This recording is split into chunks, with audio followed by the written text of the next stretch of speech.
because then all he would have is automatons, and he might as well just destroy them and start anew, right? I mean, if that's the case, so you understand the predicament God's in. He has been kind of in between a rock and a hard spot for a long time. But the day is coming when he's going to mete out justice. He's going to lose his cool, but in a beautiful, perfect way, because the righteous indignation, this fury that's going to pour out from the hand of God upon the earth, upon humanity, is a beautiful thing. And a lot of people are going to be very happy to see it finally, finally when God puts his foot down on the earth, and he does do this separation. He says, look, you're not worthy to be around these people anymore. You just keep messing things up. You're not allowing them to fix their problems that are fixable and solvable.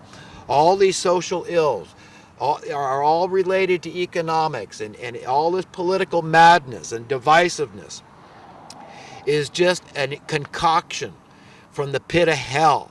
We've got to see what's going on here. We've got to see how just diabolically cunning and shrewd these people are that are creating our reality. They're manipulating us every which way from Sunday, through the mainstream media, through ownership of that. And yes, people will lie to you, and they'll omit very relevant information from you for money. They say, look, screw the conscience, screw the Constitution. I need money. When the Constitution and conscience starts paying my bills, well, then maybe I'll give a fart. But you know what? In the meantime, give me money or give me death, okay? Because I see how the homeless live, and I ain't going there, man. So yeah, I'll sell my conscience in a heartbeat if it means I get to keep my job. And if my job is spraying the skies or creating GMO or, whatever evil, abortion or prostitution or all the white-collar crime, the blue-collar crime being committed out there, the dubious warfare, anything for a check. If I'll put people in debt when I wouldn't do it to myself, living outside the bounds of the golden rule, it's ubiquitous. Everybody's doing it, right? Then I'll do it. Whatever it takes, whatever I have to do. Yeah, I'll keep dumping, sodium fluoride in the municipal water supply, even though it's got the skull and crossbones on the bags. Yeah, but you know what? I need a paycheck. So understand, all the solvable problems of humanity would dissipate in a short period of time if we had sound currency. Okay, so understand why it is so imperative that the establishmentarians don't let us have that. And we could talk about the ones that are just the innocent lackeys and minions out there. Well, I didn't know my bosses were evil, and like I said, I need a paycheck, and I just block this stuff out of my mind. I don't think about it. It makes my head spin. It makes my head hurt. So I just try to be content with watching television and, this and that and the next thing. But I really don't care about, I don't care about conscience. Until conscience is paying my bills, then I really don't care. You know what I mean? So that's the way things run. That's the state of affairs in America and all around the world. This is how the evil people get away with all the evil doings they do, is because of the money. They're controlling the purse strings. There's great power in that, great devilish, satanic power in that. And that has to come to an end. That is the wall we are hitting, is people realizing this is true, it's right. We're being deliberately impoverished.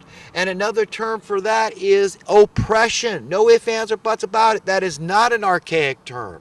That is a very relative term.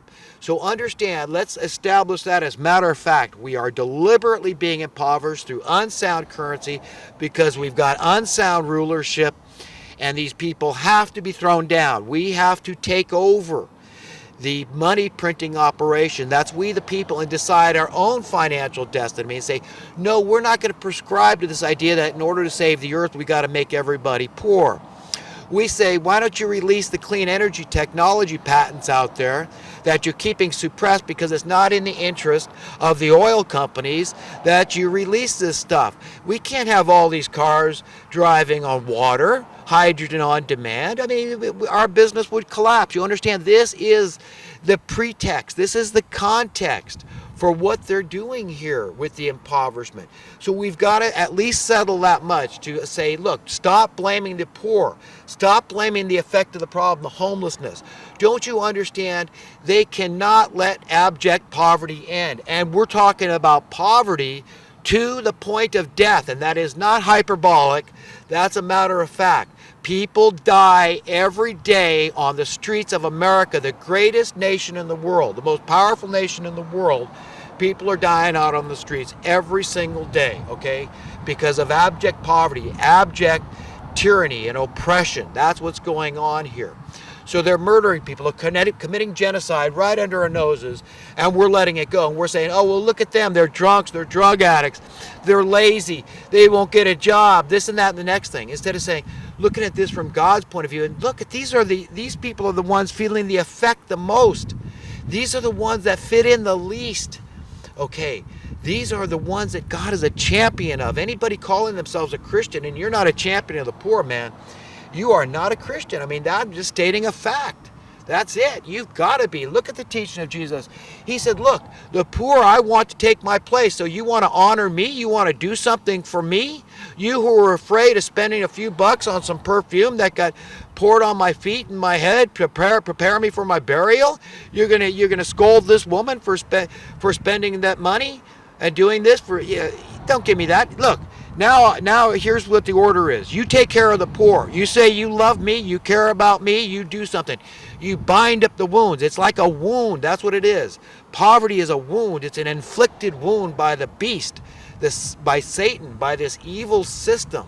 These establishmentarians at the top, these deceivers, these money monster masters, these thugs, these criminals, okay? These diabolical freaks, okay? That's who has done this to us. And we know the reason. So they're ready with the reason. It's because the climate is changing. For crying out loud, there's never been a time in history when the climate wasn't changing, and that's a scientific fact. So shut your pie hole. I don't want to hear another word about how humans are destroying the planet. Let's hear about the CO2 emissions from one volcano. Let's hear about how you plan on stopping the volcanoes. Let's hear about the CO2 emissions from forest fire and how that's Mother Nature doing it. And there's a rhyme and a reason. Because the greenery, the flora needs the CO2. It's breathing it. That's how it produces oxygen.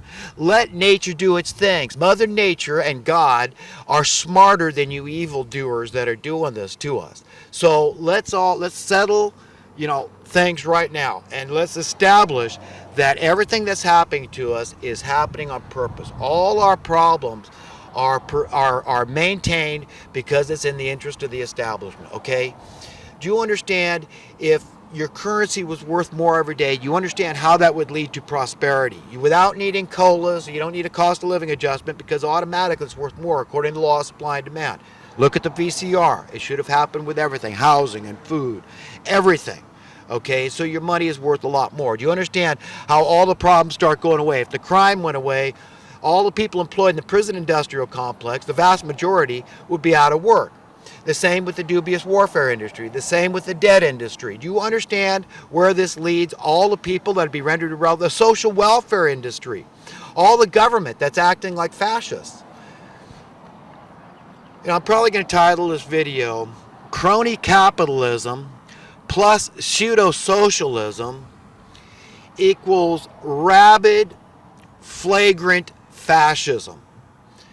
And remember, folks, the power to tax is the power to destroy. And also remember that the cost of living is a tax. No ifs, ands, or buts about it. Your cost of living is a tax. Last week I said that Bernie won't win the election. I mean the primary, of course, but I don't know that. I'm not a seer. But all I know is that by all evidence it shows that Hillary's probably going to steal this thing, is really what I meant. But, I don't know what's going to happen. Obama may stay in office for all I know. And one last note here to the FBI regarding Jeb Bush's statement that he would kill for his father. Okay, I'd say you ought to investigate and find exactly what he means by that, because his father, in relation to Trump, made a throat-slitting motion. So I think that kind of is a veiled death threat, and that I would recommend the FBI investigate that, because it seems to me if I said that or anybody else I know said something like that, for one thing, they would be a pariah amongst their peers and their own family, and it's just an outrageous, evil statement, and it should be investigated.